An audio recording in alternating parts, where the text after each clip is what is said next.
Hello സുഹൃത്തുക്കളെ, നമ്മൾ ഇന്നത്തെ നാടൻ ബീഫ് ഫ്രൈ ആണ്. അതിനാവശ്യമായ സാധനങ്ങൾ 2 സബോള, കുറച്ച് വെളുത്തുള്ളി, അര തേങ്ങാക്കൊത്ത്, ഒരു ചെറിയ കഷ്ണം ഇഞ്ചി, ഒരു തക്കാളി, പിന്നെ കുറച്ച് കരിവേപ്പിലയും മല്ലിയിലയും.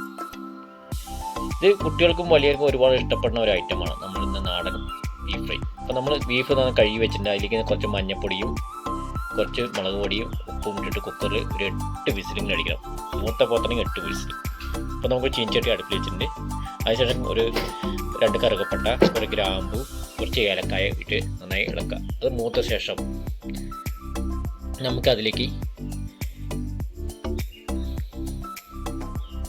തേങ്ങാക്കൊത്തിട്ട് നന്നായി മൂപ്പിച്ചെടുക്കാം. ഈ തേങ്ങാക്കൊത്തൊക്കെ ഇട്ടുമ്പോൾ ബീഫിന് കുട്ടികൾക്കും വലിയവർക്കും ഒരുപാട് ഇഷ്ടപ്പെടുന്ന ഒരു ഐറ്റമാണ്. തേങ്ങാക്കൊത്തൊക്കെ മൂത്തിട്ടുണ്ട്. അതിലേക്ക് നമുക്ക് ഇഞ്ചിയും വെളുത്തുള്ളിയും ആഡ് ചെയ്യാം.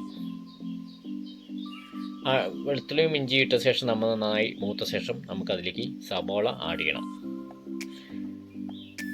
ഇത് ഞാൻ എൻ്റെ റൂമിൽ ഉണ്ടാക്കി നോക്കിയതാണ്. നല്ല എല്ലാവർക്കും ഇഷ്ടപ്പെടുന്ന ഒരു ഐറ്റമാണ്. കുട്ടികൾക്കും വലിയവർക്കും ഒരുപാട് ഇഷ്ടപ്പെടുന്ന ഒരു ഐറ്റമാണ്. ഇത് പൊറോട്ടൻ്റെ കൂടെയും നല്ല ചപ്പാത്തിയുടെയും നല്ല ചോറിൻ്റെ കൂടെയൊക്കെ കഴിക്കാൻ പറ്റിയ ഒരു ഐറ്റമാണ് നാടൻ ബീഫ് ഫ്രൈ. ആയിട്ടുണ്ട്. അതിലേക്ക് നമുക്ക് സബോള ഇടാം. സബോള പെട്ടെന്ന് വാടിക്കിട്ടാൻ കുറച്ച് ഉപ്പും കൂടി ആഡ് ചെയ്തിട്ട് നമുക്ക് ഇളക്കാം. അപ്പോൾ പെട്ടെന്ന് നമുക്ക് സബോള വാടിക്കിട്ടും. സബോളയ്ക്ക് നന്നായി വാടിയ ശേഷം നമുക്ക് അതിലേക്ക് തക്കാളി ആഡ് ചെയ്യാം. ഏകദേശം സബോളയൊക്കെ ആയിട്ട് വാടിയിട്ട് ഈ നല്ല തേങ്ങത്തൊക്കെ നല്ല മൊരിഞ്ഞിട്ടുണ്ട്.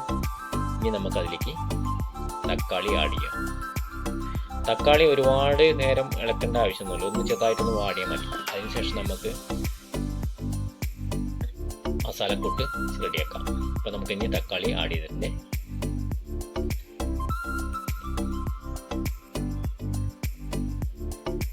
ഇനി നമുക്കതിലേക്ക് മസാല ചേർക്കാം. 1 ടീസ്പൂണ് കാശ്മീരി ചില്ലി, 1/2 ടീസ്പൂണ് നല്ല എരിവുള്ള മുളക് പൊടി, 1 ടീസ്പൂണ് മല്ലിപ്പൊടി, 1 ടീസ്പൂണ് ഗരം മസാല, 1 ടീസ്പൂണ് കുരുമുളക് പൊടിയും ചേർത്താം. പിന്നെ നമ്മൾ ബീഫിൽ നന്നായി മഞ്ഞൾപ്പൊടിയൊക്കെ ഇട്ടിട്ടുണ്ട്. അതുകൊണ്ട് നമുക്കിതിൽ ചേർക്കേണ്ട ആവശ്യമില്ല. ഇനി നന്നായി ഇളക്കാം. ഇളക്കി നന്നായി ആ പച്ചക്കൊത്തൊക്കെ മാറിയ ശേഷം നമുക്ക് മാറ്റി വെച്ചിരിക്കുന്ന നമ്മുടെ വേവിച്ചെടുത്ത ബീഫ് അതിലേക്ക് ആഡ് ചെയ്യാം.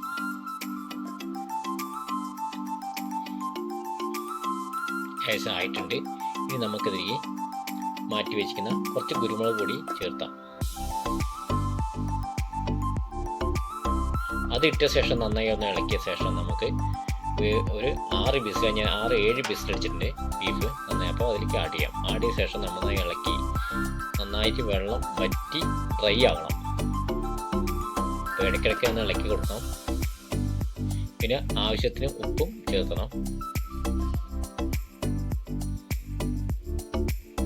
ഉപ്പിട്ട ശേഷം നന്നായി മൂടി വെച്ച ശേഷം നന്നായിട്ട് ഈ വെള്ളം നന്നായി വറ്റിയെടുത്ത് നല്ല ഡ്രൈ ഫ്രൈ ആവുന്ന വരെ നമുക്ക് ഇത് ഇളക്കണം.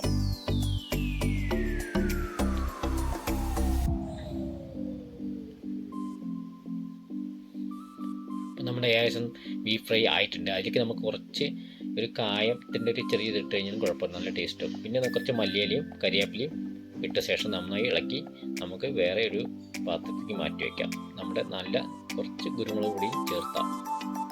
ഇപ്പോൾ നാടൻ നമ്മുടെ ബീഫ് ഫ്രൈ ആയിട്ടുണ്ട്. ഇനി അടുത്ത് നമുക്ക് ഇത് വേറെ പാത്രത്തിലേക്ക് മാറ്റി വയ്ക്കാം.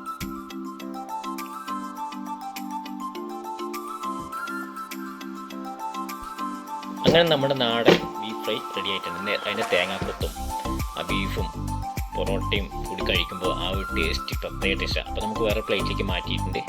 ഇതാണ് നമ്മുടെ ഇന്നത്തെ നാടൻ ബീഫ് ഫ്രൈ. ആ തേങ്ങക്കൊത്തും ആ ബീഫും കൂടി നമ്മൾ പൊറോട്ടയുടെ കൂടെയും ചപ്പാത്തിൻ്റെ കൂടെയും അതുപോലെ ചോറിനൂടെ കഴിക്കാൻ നല്ലൊരു ഇഷ്ടപ്പെടും. ഞാൻ ഇന്ന് എടുത്തിരിക്കുന്നത് ഇവിടെ പൊറോട്ടയാണ്. ഞാൻ പൊറോട്ട മേടിച്ചാണ്. അപ്പോൾ അതിൽ കൂടിയാണ് നമ്മളിന്ന് കഴിക്കുന്നത്. എല്ലാവർക്കും ഈ വീഡിയോസ് ഇഷ്ടപ്പെടുന്ന വിചാരിക്കണം. അടുത്ത വീഡിയോസുമായി കാണാം.